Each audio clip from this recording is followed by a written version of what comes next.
The Charlotte Hornets had a surprising win over the Dallas Mavericks last night. Everything seemed to go well, but I'm going to talk about how defense was the reason why they pulled off the upset and defeated the Dallas Mavericks.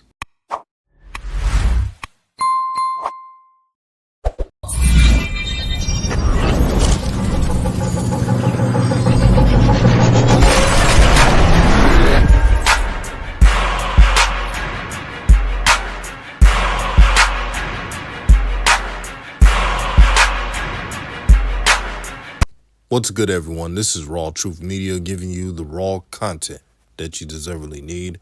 Peace and blessings and peace and love to everyone that's listening. I hope everybody's having a great day.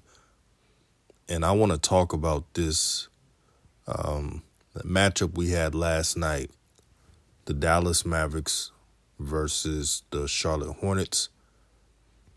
Now, they're going to talk about, and when I say they, the national media, they're going to say, well, the Hornets scored 129 points. But that's when the game was already, it was over. The reason why the Charlotte Hornets defeated the Dallas Mavericks is, number one, defense. In my opinion, this is the best defensive game that the Hornets have played this whole season. Not even close. This is the best defensive game.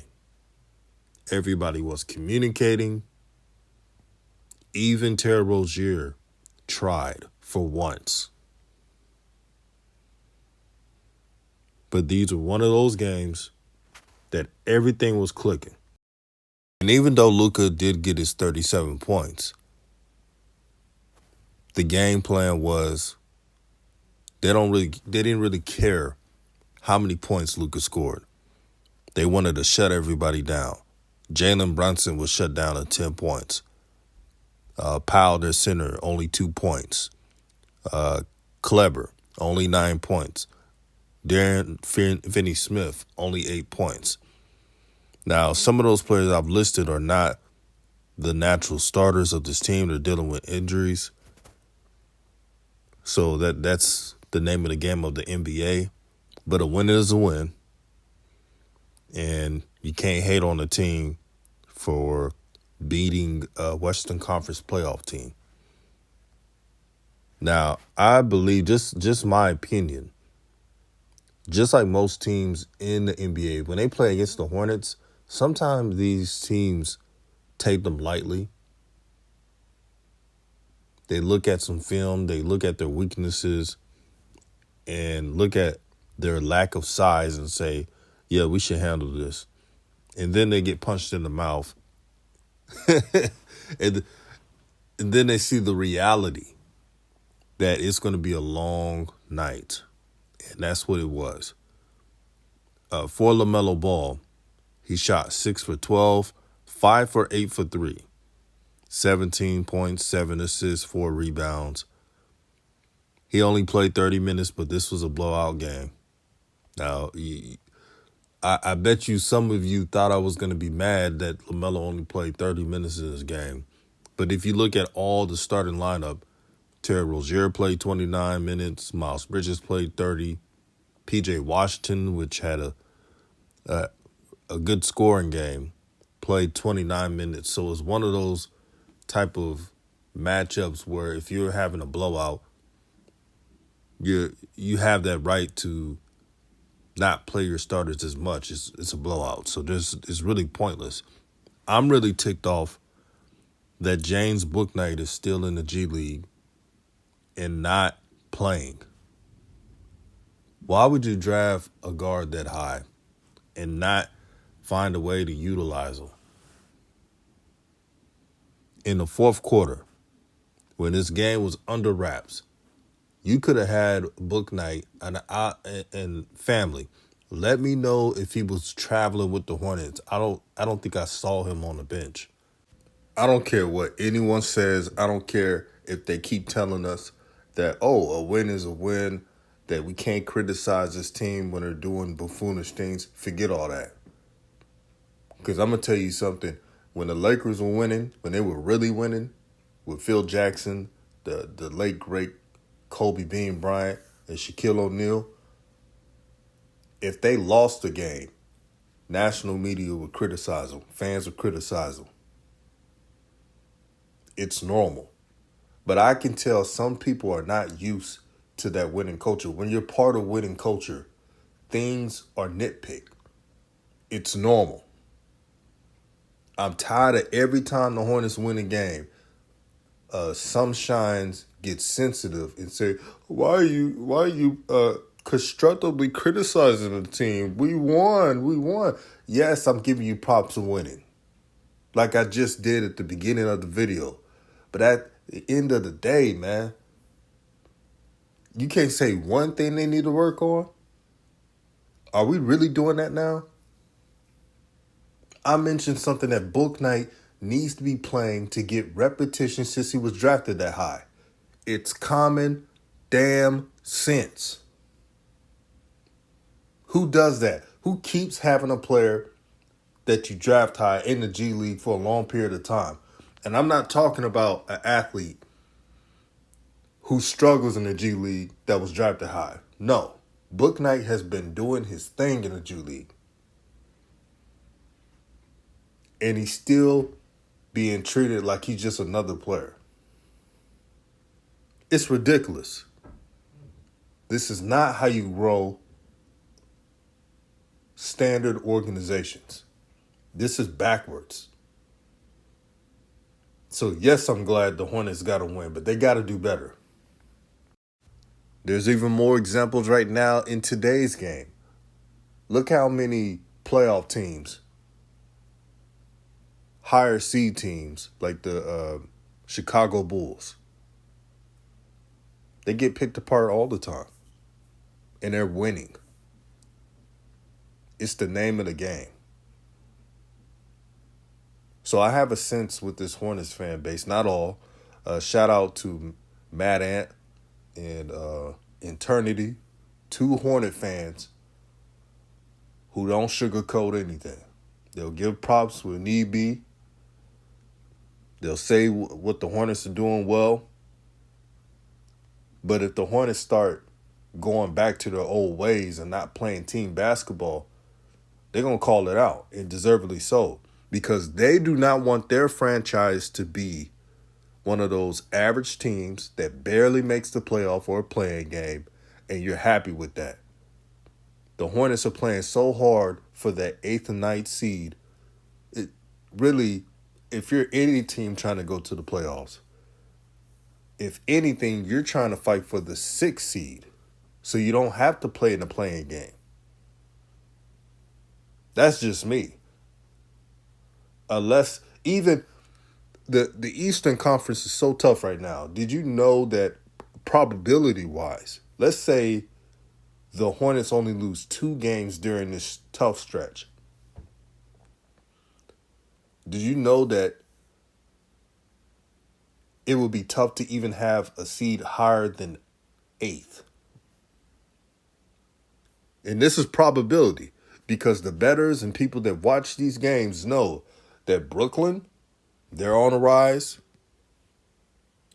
And they're even though they have a difficult situation because of these mandate rules that they have on the brother Kyrie,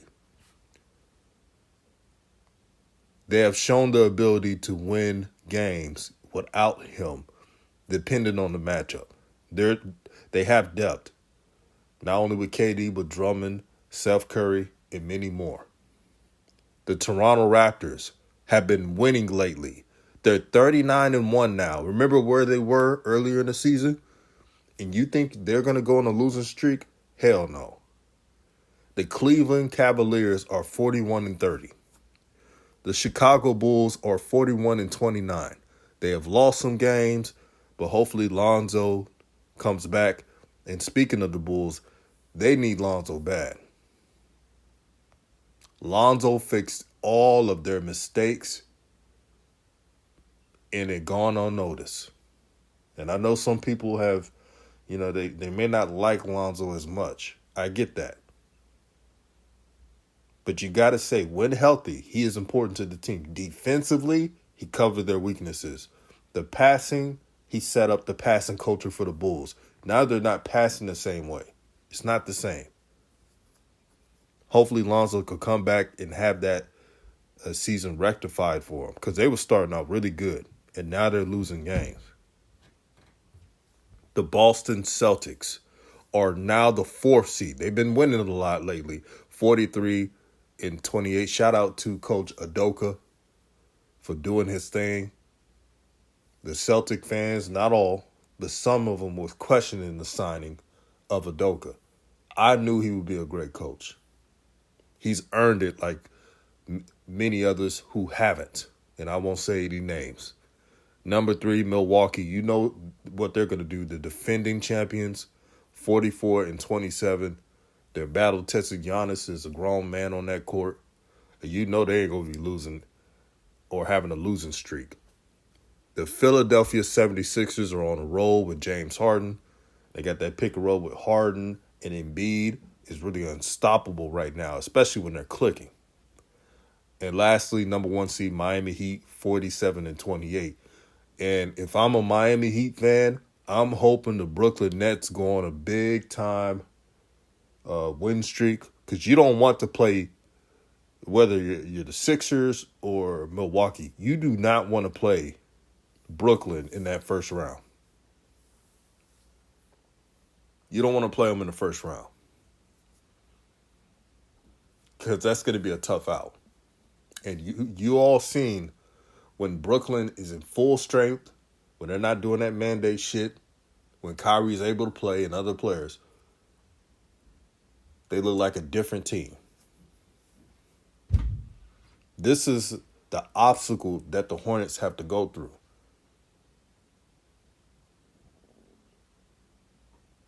You know what I've heard right now? I heard something so stupid. They said, and these are some fans, they said if the Hornets make the 9th or 8th seed, they should keep everybody. What type of crap is that? Is the 8th and 9th seed really an accomplishment? I'm going to tell you what the Hornets have to do to pull that off. If you all want to keep everybody in the coaching staff. If the Hornets do that, that means they have to, in my opinion, not only win a lot of their games and have a better seeding, they must win a playoff series. Not a playing game, a playoff series. And they must show that they're building this around LaMelo Ball. Now, I get it. You're going to say, it's not about LaMelo. But if you look at the years of basketball, what do you do with stars who are drafted high? You build around them. And talking with the OG coaches from all over, when I bring up the Hornets, they always say they got to build around LaMelo more. These are coaches from high school, they coach in college, and many other places that I've talked to that watch the NBA. Even they know that the Hornets dynamic is odd. And I'm not taking away their victory. It's a great victory over the Mavericks, like I pointed out earlier in this video. But we must continue to push facts. In my opinion, the Hornets need to reconstruct their whole roster of 3-and-D athletes, longer players. I repeat, longer players, so they could switch and defend, so they could play man-to-man more and not that crappy-ass zone that we've been seeing. Can JB turn it around? You never know. If he turns it around, I'll give him credit. I've given him credit before. But he knows what he needs to do. The whole organization knows what they need to do. But just imagine how easy it would be for LaMelo to know that he had a roster that is so long and athletic that he doesn't have to exert so much energy. LaMelo is on that court exerting too much energy because people don't want to defend. But look at this last game. One of the best defensive games the Hornets have played. Everybody, for once, everybody was dialed in. And guess what? The people who point out LaMelo fouls, he only had 3, and the only one was a ticky-tack one, and he had that late. But you know why he didn't have 5 fouls or more than 3 fouls? Because everybody was defending. Even Terry Rozier, who really doesn't defend well or tries to defend, he defended. And Terry, I want you to play defense like that throughout the rest of the season. They keep saying you're the leader. You got to act like one. Now, I was impressed in last night's game, but I want to see more of it. P.J. Washington, be consistent. Because I don't know if you all know this, opposing teams are not guarding P.J. LaMelo knows this. That's why he does that kick-out pass to him all the time. He knows he's going to be open. I'm sure PJ's not on the main scouting report. Since that's a fact, he has to take advantage of that. Miles Bridges continued to do the little things right. I want Miles Bridges to get his bag, but he also has to realize he doesn't have to be the main ISO scorer to get a check. You can work hard and be the glue guy and get that bag. I've seen it throughout the years of the NBA. And Plumlee, he's going to be Plumlee. He is what he is.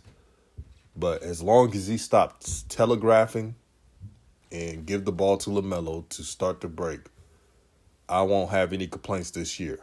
But I'm assuming that after this season, there's going to be some changes. That's why I'm not really complaining as much. Now, the next games, the Hornets have the Pelicans, Knicks, Jazz, Nets, Nuggets, and Knicks.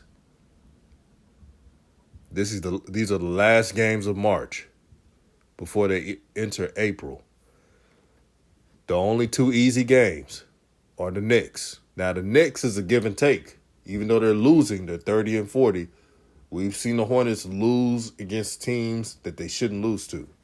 And as for the Pelicans on Monday, it depends who's going to play.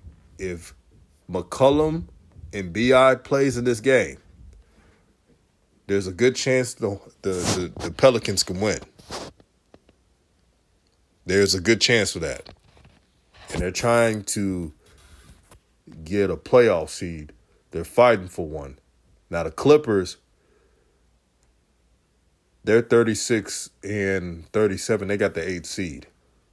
The Lakers are 30 and 41. They're up and down. The Pelicans could literally have a winning streak and move up to the 9th seed, or possibly 8, depending how many games they win if they win out their games.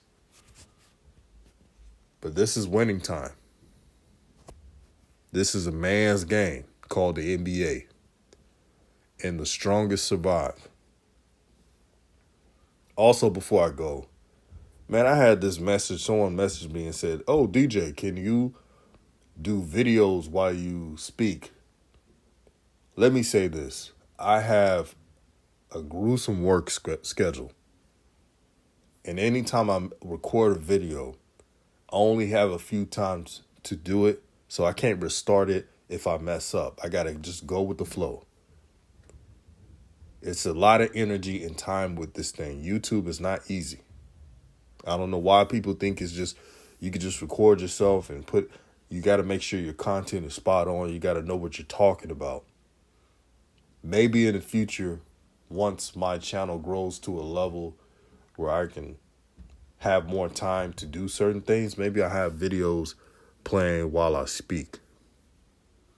But don't forget, as a YouTuber, you got to watch out and see what videos you can put on your channel, because they could flag it. And I'm not trying to have my channel flagged down. But I wanted to address that because I know a lot of people want me to You know what's funny too? It's non-members who say it.